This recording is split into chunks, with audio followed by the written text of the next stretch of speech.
साथियों, मैं इस अनेकांत दृष्टि चैनल पर आप सबका हार्दिक स्वागत करता हूं।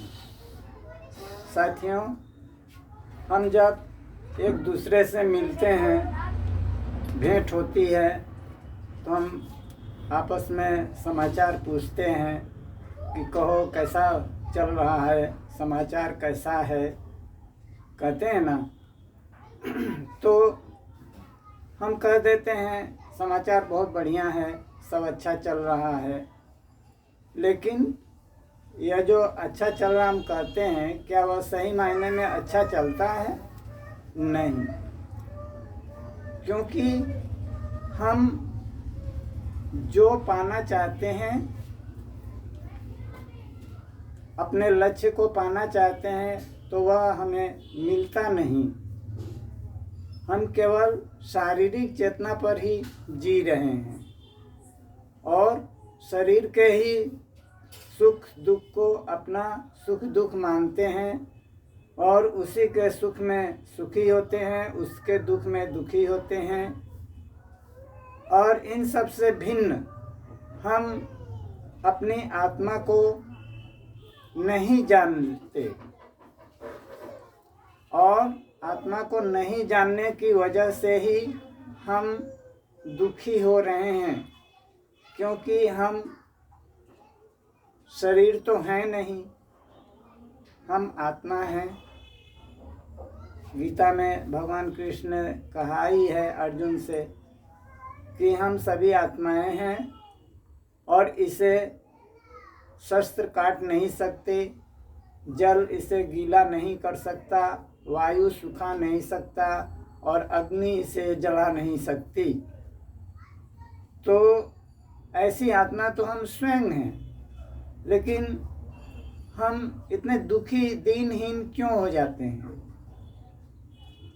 क्योंकि तार कहीं टूटा हुआ है। हम जो हैं उससे हम भटक गए हैं, उससे हम दूर हो गए हैं। हमें जो चाहिए वह हम प्राप्त नहीं कर पा रहे हैं अपनी अज्ञानता के कारण।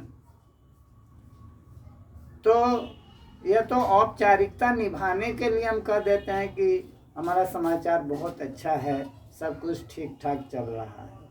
लेकिन भीतर से तो हम कैसा चल रहा है हम लोग खुद ही जानते होंगे कि कैसा चल रहा है। एक न एक कष्ट हमें प्रताड़ित करते रहता है, हमारा पीछा करते रहता है। एक कष्ट आया तो फिर जो है उसी में हम पड़े रहे, झेलते हैं, दुखी होते हैं। वह किसी तरह दूर हुआ तो दूसरा धमकता है। तो ऐसा क्यों होता है? क्योंकि हम स्वयं को नहीं जानते। जैसे हम वस्त्र पहनते हैं, यदि बिना नाप लिए हुए, बिना माप के हम जो कपड़ा सिला लेंगे तो हमारे शरीर पर ठीक नहीं बैठेगा, तो वह पहनने में दिक्कत महसूस कराएगा। तो बिना माप के कपड़ा हमें सिलाना नहीं चाहिए, माप कर ही सिलवाना चाहिए। और रेडीमेड कपड़ों में तो वही होता है, ये हाथ उठाया तो यहाँ फट गया, वो हाथ उठाया तो यहाँ फट गया, ऐसे होता है। तो क्यों हम माप नहीं लेते, उसकी वास्तविकता को नहीं जानते? तो जो ठीक नहीं है उसको हम व्यवहार में लाएंगे तो दुखी तो होंगे ही। हम तो आत्मा हैं, तो आनंद की प्राप्ति के लिए ही हम बने हैं बने नहीं हैं ही। तो हम जो शरीर के सुख दुख को अपना मान रहे हैं, इसीलिए हम दुखी हो रहे हैं। हमें अपने वास्तविक स्वरूप का जो है परिचय नहीं है। तो जो मनुष्य स्वयं को जान लेता है, आत्मा को पहचान लेता है, वह शरीर की चेतना से ऊपर उठ जाता है। उसे जो है शरीर का सुख दुख प्रभावित नहीं कर पाते, क्योंकि उसकी चेतना जो है आत्मिक चेतना पर स्थित हो जाती है।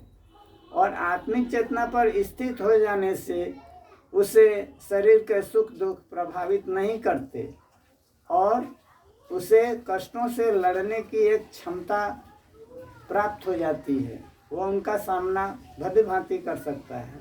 और जो स्वयं को नहीं जानते कि वह शरीर समझ रहे हैं, तो वे कष्टों से विचलित हो जाएंगे, क्योंकि शरीर में उतनी शक्ति नहीं है कि जो हमें मानसिक रूप से शक्ति प्रदान करे। वह तो आत्मा में है। तो जब हम आत्मा को जान लेंगे तभी वह शक्ति हम में जो है उत्पन्न होगी और हम अपने दुखों का निवारण कर सकते हैं। तो जिन्होंने प्राप्त आत्मा को नहीं किया, तो बिल्कुल ठीक मंजिल पर पहुंच भी जाएं तो क्या होगा? कौन सा बड़ा लाभ हुआ? जिसको पाना चाहिए वो हम नहीं पाए, तो बिल्कुल सही स्थान पर हम पहुंच भी जाएं तो कोई लाभ नहीं हुआ। वह तो पूर्ववत अवस्था ही रहेगी, पहले जैसा ही दुख में अवस्था ही रहेगी। और जिन्होंने आत्मा को जान लिया है, स्वयं को पहचान लिया है, तो वे कहीं भी भटकें, मंजिल पर नहीं भी पहुँचें, तो उन्हें कोई फर्क नहीं पड़ेगा, क्योंकि जो उन्हें पाना था वह पा चुके हैं। जो लक्ष्य प्राप्त करना था वे प्राप्त कर चुके हैं। अब वे कहीं भी भटकें, उन्हें कुछ उससे जो है दिक्कत महसूस नहीं होगी। वे अपनी आत्मा में ही रमण करेंगे और आनंद की अनुभूतियाँ प्राप्त करेंगे। तो हमें यह देखना है कि हम जो भी कर्म कर रहे हैं, जो भी हम काम करते हैं या सोचते हैं, तो उसके ठीक विपरीत भावनाएं भी हमारा मस्तिष्क जो है सोचता है।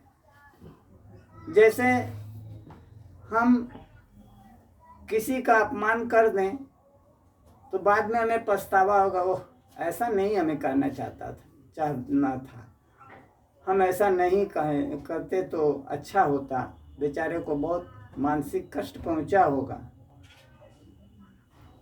और इसके ठीक विपरीत यदि कोई हमें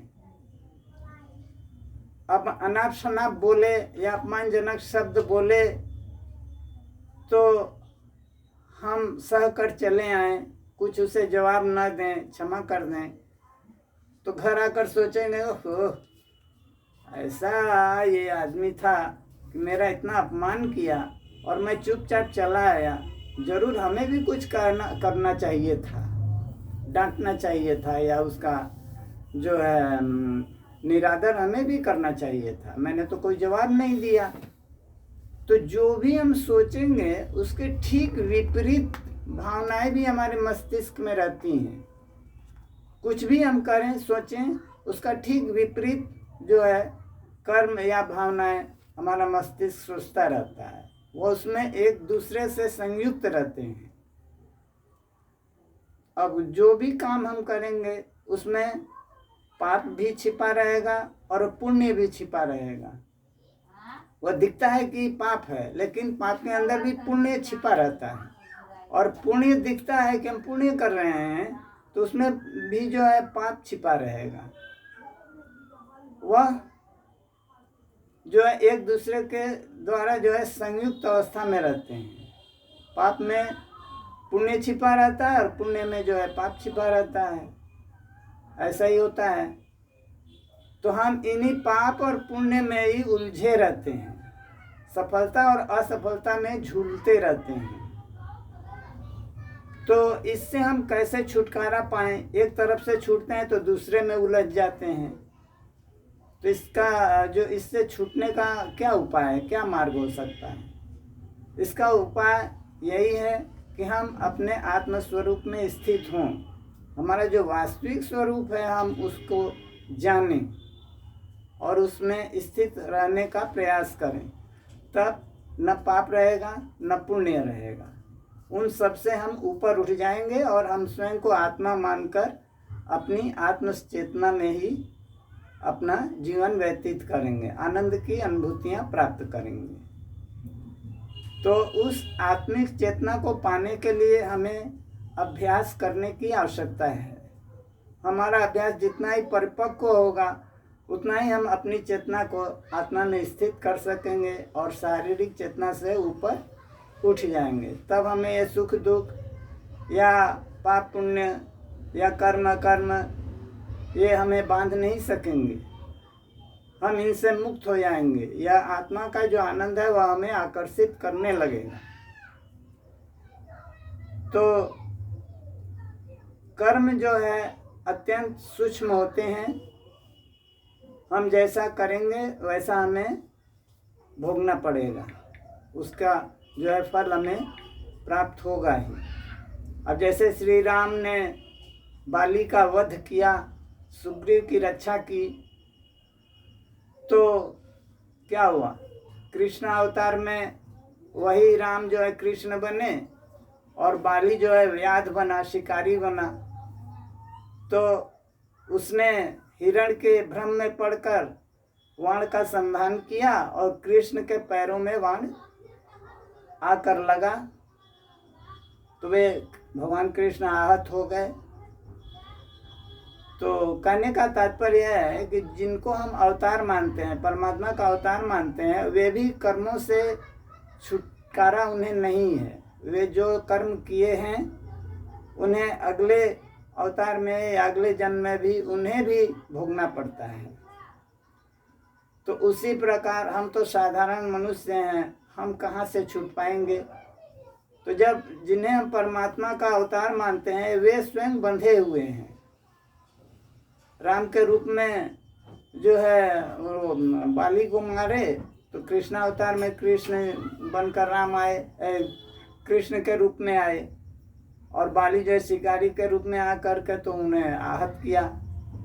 तो कर्म जो है पीछा करता है हमारा, जो हम कर्म करेंगे वह कर्म हमारा पीछा करता है, उसका परिणाम हमें भोगना ही पड़ेगा, या तो इस जन्म में या तो अन्य जन्मों में। भगवान कृष्ण ने कहा है अर्जुन से कि मेरे और तेरे अनेक जन्म हो चुके हैं, लेकिन तुम उन्हें नहीं जानते और मैं उन्हें जानता हूँ। तो भगवान कृष्ण को जब वाण लगा तो वह तो लीला कर रहे थे, उन्हें जन्म और मृत्यु से तो वे परे हैं। उन्हें तो लोक शिक्षा के लिए जो है अवतार धारण करते हैं, दिखावा करते हैं, अभिनय करते हैं, दिखाते हैं कि मैं मर गया, चाहे मैं साधारण मनुष्य की भांति वे अपना व्यवहार दिखाते हैं, करते हैं और दुखी होते हैं, जबकि वे इन सब से परे हैं। अब जैसे रावण ने सीता जी का हरण किया तो यह तो पाप हुआ, लेकिन देखा जाए तो इस हरण के द्वारा सीता जी को एक लाभ हुआ, फायदा हुआ। वो क्या फायदा हुआ कि उन्हें कष्ट झेलने की क्षमता अंदर से आई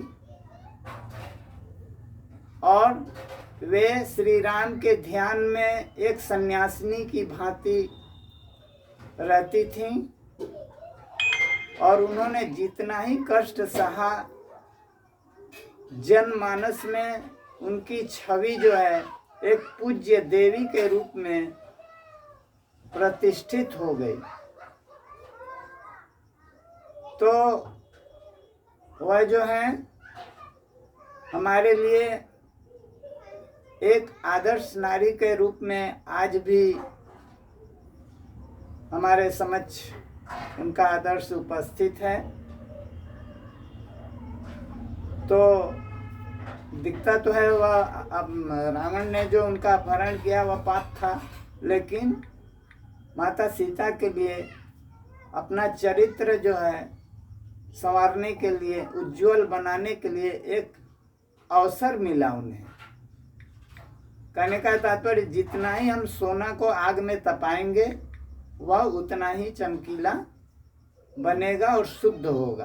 तो उसी प्रकार माता सीता ने उन कष्टों को झेला और जनमानस में एक सम्मानित देवी, पूज्य देवी के रूप में उन्हें जो है प्रतिष्ठा प्राप्त हुई।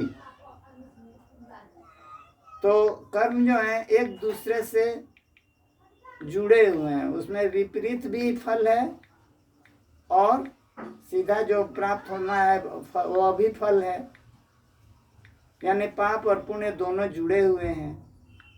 कर्म में सफलता और असफलता दोनों ही जुड़ी रहती है। तो हमें इन कष्टों से घबराना नहीं चाहिए।